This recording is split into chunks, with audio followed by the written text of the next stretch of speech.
Our belief is that IS is in a phenomenal position to be the drivers of innovation for the business, not just technology innovation, but business innovation. How can traditional information systems get better outcomes and enable the organization to be more successful? And I submit to you that that's through innovation. It's looking at new and improved ways to address existing, new, or inarticulate or yet to be defined needs. If we were to take all of the Dow and S&P publicly traded companies and look at their growth, the 100 most innovative of those companies are the only ones that actually are sustaining growth. Fundamentally, change is happening. The world is evolving at a breakneck pace, and whether we choose to embrace it and leverage the fact that that's happening or not, it is going to impact us. I would challenge you all to consider that institutionalizing innovation within your organizations, that's going to improve our ability to drive better outcomes by leveraging these tools. Now, if we look at these 4 megatrends, so social, data, mobile, and cloud, each of them in their own right can be considered an innovation, but what they really are is they are tools for business innovation. That's the way that we need to look at them. Innovation traditionally has been very messy and sort of slow and sloppy process, if you even want to call it a process. Perhaps the best way for me to articulate that to you is to tell you a little bit of a story. And the story comes from one of the greatest innovators of our time, that being Steve Jobs. So in 1997, Steve was interviewed, or did a series of interviews for a movie that was made, that was a documentary that was showcasing some of the pioneers in Silicon Valley. He said Apple and John Sculley got a really bad disease. And that disease is that they believed that 90% of the product came just from the idea. That just having an idea was ultimately going to get you, to the finish line. He said the problem with that is there is a great deal of craftsmanship that goes into bringing any of these ideas to life and bringing them to realization. And he goes on to tell a story where when he was a kid, there was this man in his neighborhood that he used to cut his lawn for him. And one day the man said, Steve, come in here, I want to share something with you. And when he came in, he went into the garage and he pulled out an old rock tumbler. So it's one of those coffee cans with a belt that's connected to an electric motor. And they went out into the backyard and he said, Steve, go grab some rocks, out of the garden. And they put the rocks and some fluid and some grit inside the rock tumbler, closed it up, and turned it on. And the thing's tumbling, and you can imagine rocks inside that tin can is making this great deal of a racket. And he says, come back next week, and we'll see what happens.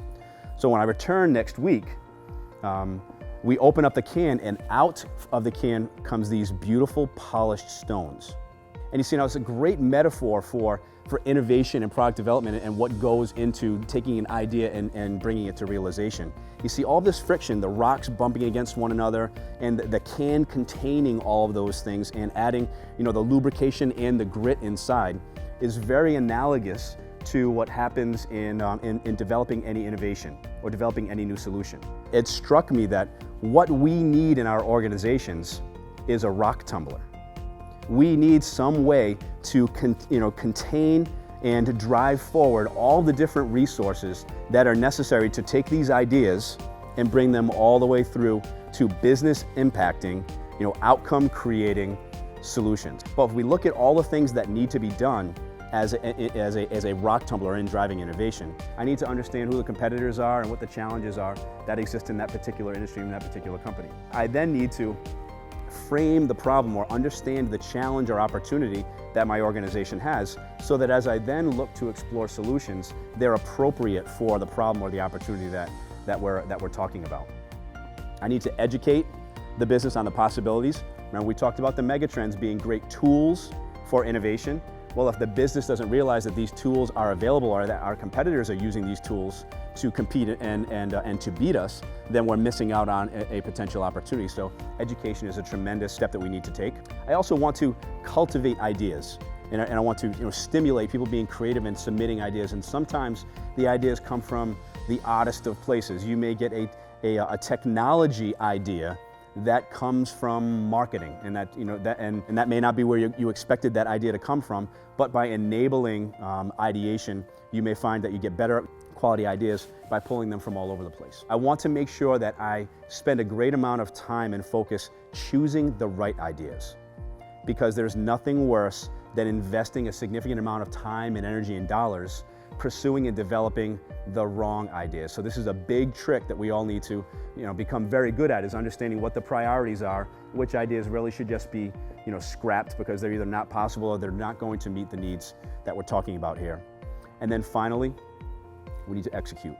And this is where the rock tumbler really comes into play, because innovation's biggest failure has traditionally been in the execution piece of things.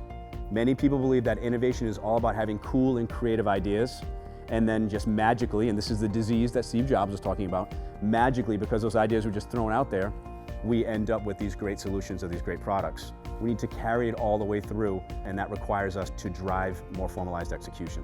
Now, I believe that IS is perfectly positioned to be the rock tumbler within our organizations, and I believe it for a number of reasons. First, if we look at any business, and we look at who has the best understanding or visibility across the business and all the intricacies of that business, nobody has better visibility than IS does, with the exception of maybe finance. But I would argue that even IS has better visibility into how the business operates than finance does. The second piece is that we have a greater affinity for and greater exposure to these potentially game-changing technologies, and we understand what the implications of pulling those technologies in can potentially be on the business. And then finally, with the exception of maybe the construction industry, nobody else has a greater exposure to and amount of experience with project management methodologies than IS does. IS and the business need to become symbiotic partners in driving and achieving these better business outcomes. Things are changing at a significant pace, and this is impacting and affecting the way that we interact with the world around us, both personally and professionally. That is why it is crucial that organizations embrace innovation today.